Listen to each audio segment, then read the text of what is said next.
This is what we're doing on the riverbanks. This project is now partly open, and the mayor of Paris wanted to take the cars out of the riverbank.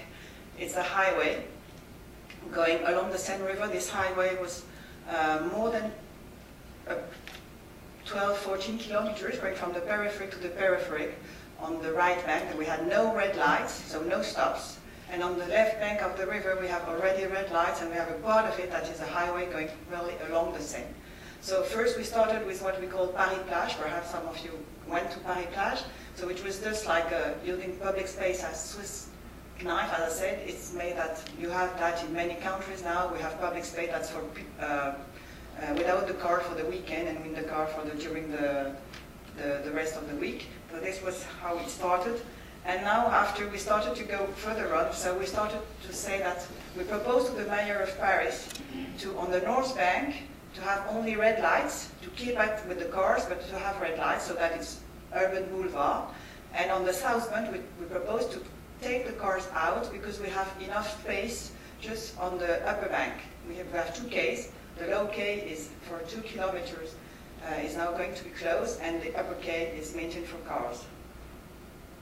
So this idea for the North Bank, it was to change an expressway in an urban boulevard, to repair broken links, to link cultural institutions. We have many museums going close to the river on that part. Perhaps you know the Eiffel Tower, the Musée Branly, we have the Palais de Tokyo and the Cité de l'Architecture. All this is close to the river on this part. Now we have a red light I'm going to show you.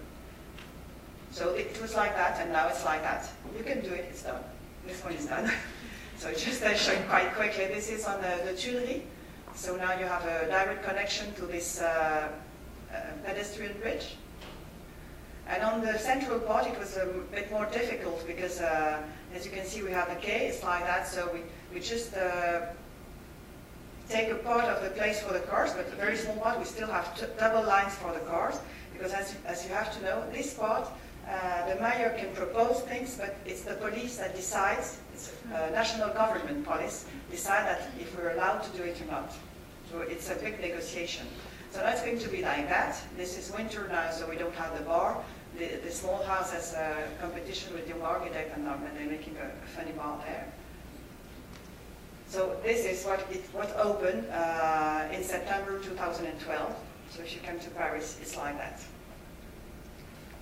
So there's a couple of views that would be important. I'll share some of the work on energy and waste, as I believe they're important aspects later in the afternoon discussion. But I want to start by a small kind of theoretical prompt on how we think about the relation of infrastructure to broadly the concept of nature. So on one end, we think about nature as external to urbanization, waiting to be internalized in the process of social production. And what you see is a very familiar painting, John Gast, American Progress, in which the allegorical representation of modernization drives Colombia, the personification of the United States, leading civilization westward with American settlers. And you can see the telegraph lines, the railroads, and even an urban context in the background. So the first relation is a relation of domination. On the other hand, nature and infrastructure are also conceived as universal, already there, and you can think of many of the ecological representation that kind of embrace this worldview, by which it's implied that urbanization is as natural as the so-called aspects of nature. So kind of an attitude of pacification, kind of a reconciliation, formally and socially, between a project of infrastructure and a project of nature. However, such dominant representations, such as the ones that you see in this image, whether they're external or universal, I argue are powerful tools to contain and hence depoliticize the question of infrastructure in the landscape. This is a campaign image from Total, one of the world's major oil and gas group, that has built for its 2008 media campaign called Common Interest, a set of images that build on this disconnect of energy sites.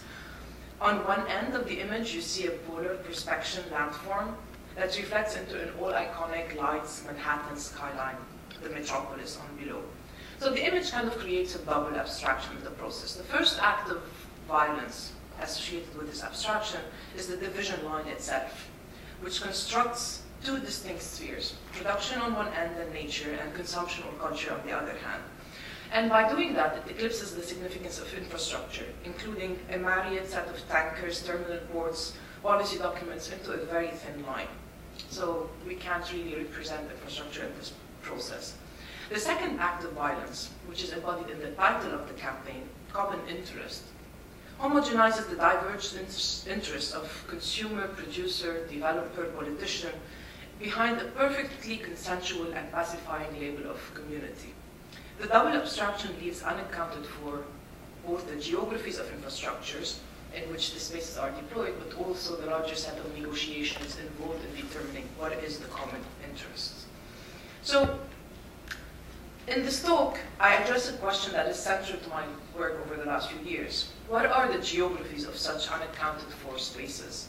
And what are the possible design tools to dissolve consensus in some social categories that organize the world, such as energy and trash? I'd like to propose that the geographic perspective on infrastructure decompresses this thin line, the boundary between what we've defined as the resource hinterland and the metropolis. And by doing that, it addresses the political and ethical significance of the space of infrastructure. The city that never was, it's a phenomenon that I don't know exactly what are the causes that produce it. Perhaps it's, I don't know, perhaps it's better than not to know it. No? But I think that one of the causes is that these new cities are designed only with one purpose. New development areas were always designed in absolute isolation from the rest of the city. New city pieces that only make sense if they are completely finished. When the projected utility becomes senseless, a modern ruin appears. Modern Ruins is the title of a book written by Julia Schulz. She explained in this book different new development areas in Spain built during the last 10 years. The book shows us different kinds of projects, but all of them with similar characteristics. All of them are not finished at the moment, are not working. The size of the areas is very big, especially in relation with the nearest town. All of them are in the middle of the landscape, separated from the nearest existing urban areas, as if they were in the middle of nothing. They are in the landscape, but they haven't learned anything from the site where they are. They always try to develop a fantastic new landscape, as in these examples that you see in these pictures. This in Zaragoza, for a city for 6,300 inhabitants, and the streets are finished, the park is already built, table and chairs are waiting for children, but no house has been built. I tried this because, especially for the picture of the table and the chairs. Or this other in Murcia that also has special things. It's an area called residential airfield, because there are the possibility to arrive by plane. The advertisement said, you can also park your airplane in your garden, or in your house, backyard. The streets and airfield are finished. 2 houses are there, waiting to see the first airplane landing. In thinking about new urban form, where is the place to act? Where is it that we begin from? Is it from the macro 30,000 foot view, or is it from the local? And if it is from the local, how does that operation somehow manifest influence or control? If it seems detached from a kind of larger system, how can that sort of operating at the edge, as Enric put it, sort of be leveraged into a mode of operation for conceptualizing and thinking about these new urban systems, which are too often thought of from that kind of 30,000 foot point of view that often need the retrofit inevitably anyway. I think all what was shown is that we just are looking in a completely different way about what's town planning or urban planning. So the question of scale is just to consider about those new topics we just have to go on with. First, we made many things for the last 50 years or the last 60 years. So we have, as I say, we have a sort of new reality.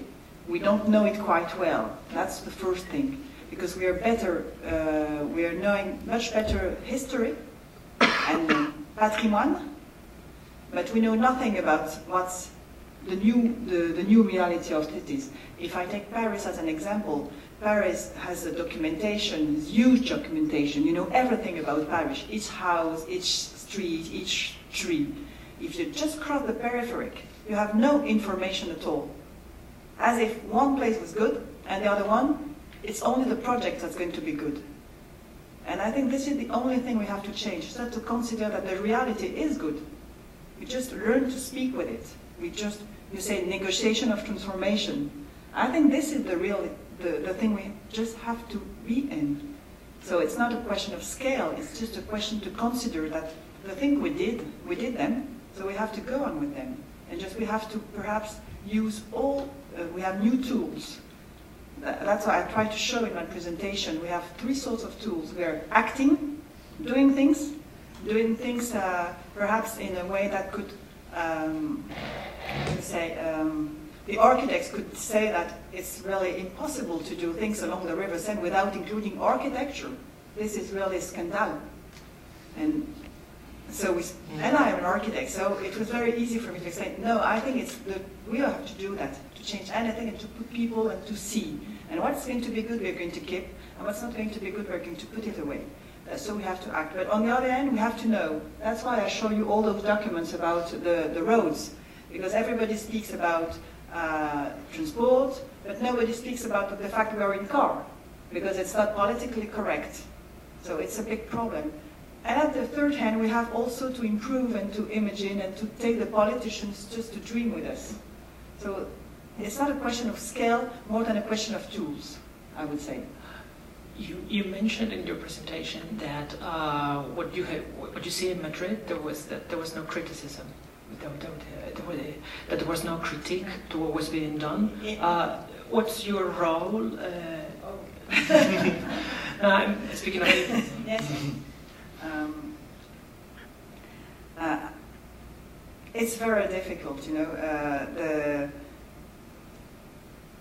The architects, the town planners, they win competitions, and at the moment they have win in the competition, you are asked to show some sort of future. So it's not always easy for the team that is in charge of the project, even for her to change the idea. What you show with your park, it's not a classical situation, because as soon you have won the competition, you're quite, by the law, obliged to do the answer you proposed. So now we try to have things, we try to propose a new way of doing things. That means, for example, we have a place where we are doing 150,000 square meters starting all together. And I propose to have a sort of atelier. So we have 12 architects and 5 developers, and everybody is working together on a big model. So this is one way. We have other places, we have a street that was too wide, and so we propose just each time to try to invent a way of doing the thing and to give a place to the discussion to choose that way. So this is very difficult, because when you have those, the fact that you have competitions, it's not, but the competition allows you to do that. If you look clearly at the documents, you're not obliged to produce a drawing. You're obliged just to choose somebody and to propose a way of doing things. And that's a role we can play in with my structure. We're like advisors. We're not dictators. Dictators.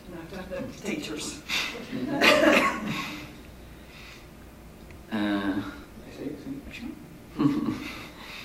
Well, I think I speak about the scales, no? That I like this idea that it's global, no? That to know that we are working for global decisions, but also to understand that we always work in a smaller scale, no? That we build drop by drop. I like especially when Dominique, you began your resume, no? The 10 points, and the first point was geography. No? Yeah. Because I like now, especially this word geography, no? Because I think that the major part of the projects in the world forget geography, no? And the projects in Madrid forget geography. Always work like in island, no? Yeah. In island, in doing infrastructures, no? And I like especially geography because always there are geography in all the places. No? The small river, dry river, small, it's geography, no? And can help you, and I think help for many things, also to connect and other things. No? For the reason I finish with geography.